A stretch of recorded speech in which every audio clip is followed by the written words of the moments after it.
Today's focus is on catastrophic bleeding, a life-threatening emergency where blood loss is rapid and severe.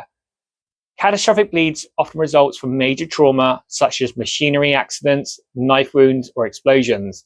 And these injuries can cause a person to bleed out in minutes. And here's what to do. Call 999 immediately. Make it clear that this is a major bleed. Apply direct pressure using a sterile dressing, a trauma pad, or your hand if necessary.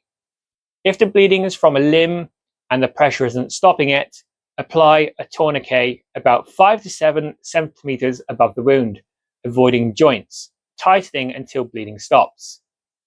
Note the time a tourniquet was applied and do not remove it.